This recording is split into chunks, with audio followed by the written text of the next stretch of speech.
on Capitol Hill, there was a briefing put together by Hank Paulson, the Treasury Secretary, and Ben Bernanke, who was the Fed chairman.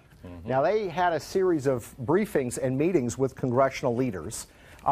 These were closed-door briefings to show you how secretive they were. You had to leave your BlackBerry and you had to leave your cell phone at the door because it was that sensitive. This is when? Right this before is September of 2008. Before TARP. That's right, before TARP. Now, the Dow Jones Industrial Average is still over 11,000, so people are a little bit nervous, but panic has not set in yet. Got it. And on the night of September the 18th, they hold this briefing at 7 o'clock at night. Members of Congress are there. Let me just give you an example of what happens. At this meeting, according to Paulson's memoir, they describe to the congressman that we are facing financial calamity. They tell them that the stock market's going to go down at least 20%. They explain that we could be facing a worldwide financial crisis and that we need to take action pretty strong and pretty soon. Pretty dramatic statements. According to Paulson, the members of Congress that were there were ashen-faced and stunned at what they were hearing. Well, the next morning, one of those people who was at that meeting is Spencer Bachus. He's a Republican from Alabama, the ranking Republican then, now the chairman of the House Financial Services Committee. He takes that information and the next morning shorts the market. Now, for those who don't look at options trading or don't understand it, what shorting means is you're betting or knowing that the market's going to go down. That's crazy that's allowed to happen. Yes, and he does it the next day. He buys something called ProShares Ultra Short. Keep going. Which is a leveraged options trade. So he literally is betting that that the market is going to go down, and he makes $10,000 off of that one transaction just that one day.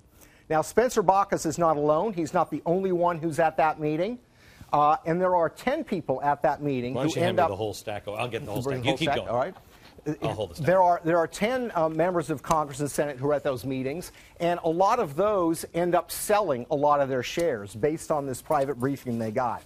Dick Durbin, who is on the subcommittee for financial services in the Senate and the second-ranking Senate Democrat, he decides, based on this information, to sell his holdings to avoid losses, and he does. He sells more than $70,000 worth of his investments, which for Dick Durbin is a lot of money. Okay, so hang on, just so you know, you haven't been allowed, you don't know. You don't know. They're still playing a game with you. You don't know this is coming because you'll freak out. So you are going to receive the losses. They're pulling their money out, or even worse, they're betting against the market. We have to figure it out. I have to tell you. This is what I think is coming. They know.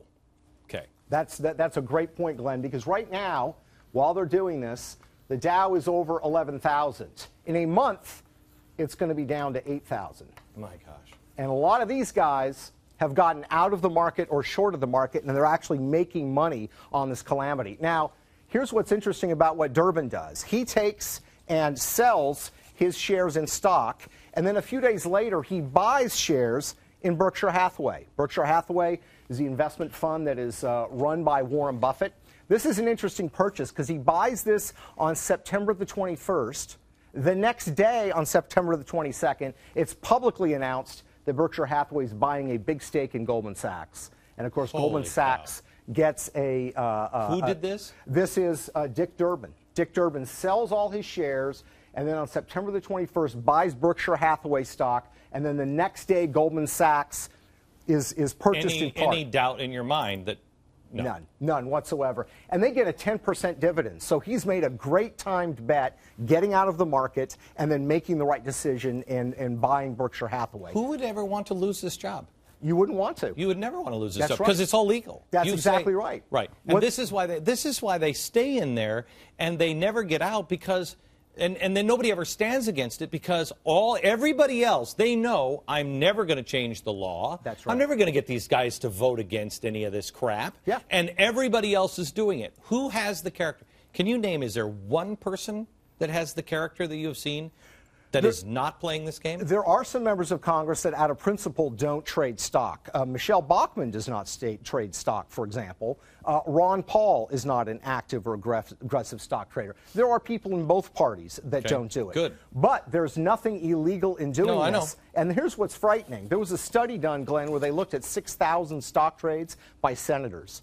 And what they found is the average corporate insider beats the market by 5% a year. That's pretty good. So in other words, somebody who's in the know in the stock market exactly. business. They beat the market by 5%. Hedge funds, guys like Soros, the guys that make big bucks, they beat the market by 7 to 8% a year.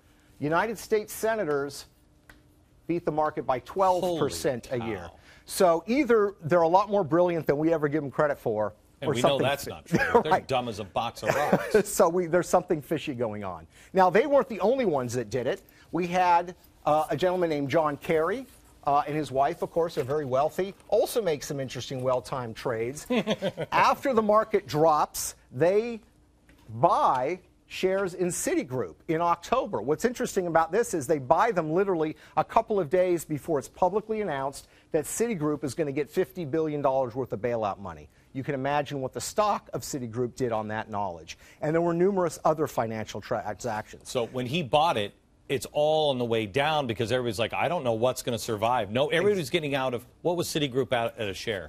It was, at that point, I believe, down at about $8 a share. Holy cow. Yeah. When he bought it, it was 8. What did it go back up to? It doubled. It doubled after the Citigroup bailout. How's your 401k? Did you double your money? Did you double? Because he doubled his money. And there's the same thing with Bank of America. He did the same thing with Bank of America. So these are people that are designing the bailout, getting access to inside information, and they're buying into the banks that they are designing the bailout for. It's legalized bribery. Yes. The example would be, Glenn, is if we allowed professional athletes to bet on games in which they played.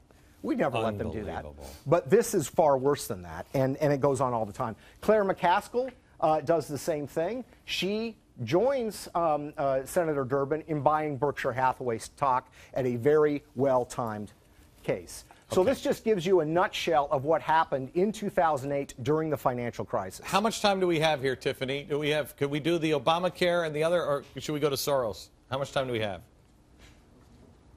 And then we come back at the other end of the break? Okay.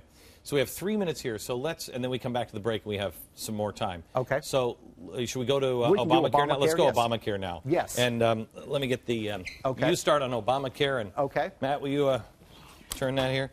Okay. So Obamacare in 2009, this is another historic event. In this case, we have big government involvement in the healthcare business. Let's focus first of all on Gerald Paulus, who's a Democrat from Colorado, very wealthy. He is a big supporter of Obama's health care plan. He does something that I think is pretty cynical. He is supporting it. He's on the Powerful Rules Committee, and he's on the Committee on Education and Labor, where this bill passes through. As that bill passes through his committee, he buys between $7 and $35 million into a company called Bridge Health International. What is Bridge Health International? This is what's called a medical tourism company.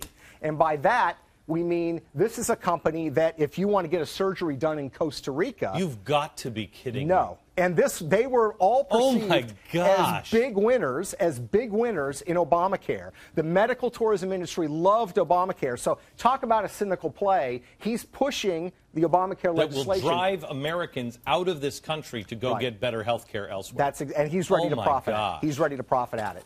Another gentleman, I brought up the name before, but this would be John Kerry. John Kerry is actively and aggressively buying and selling health care stocks during the 2009 Obamacare legislation, and he literally ends up netting millions of dollars in capital gains. So he's writing legislation, pushing it, and making sure that he profits from it. Senator Carper, who sits on the same committee, he was, according to Tom Daschle in the Obama White House, the point man of Obamacare. He's trading health care stocks at the same time he's pushing it through the United States Senate. And then we have John Boehner, who is now Speaker of the House. At the time, he was leading the opposition to Obamacare. He was opposed to the public option, which in my mind was the right position to take. Yep. The problem is 3 days before it was publicly announced that the public option was dead, he bought stock in 5 different health insurance companies. And of course, these companies wanted to see Obamacare die, and their stock prices went up when the news became public. Jeez. So you literally see these individuals doing this. There's nothing illegal with it, and there's nothing unethical about it, at least by the standards of the Senate and House There ethics are no committees. standards in the Senate and House. There aren't. But there are. This is crazy. There are responses that we can take. How can yes. you possibly? How can we fix our country Right. with this going on? We can't. We can't. We can't. And you know, Glenn, if we can't fix this, You can't fix anything. How can we fix anything? You anything? can't fix Social Security. You can't fix it because this requires honorable men and women. Right. This requires people to say, you know what, this isn't right. Yes. I know everybody else is doing, but this isn't right. yes, that's exactly right. That takes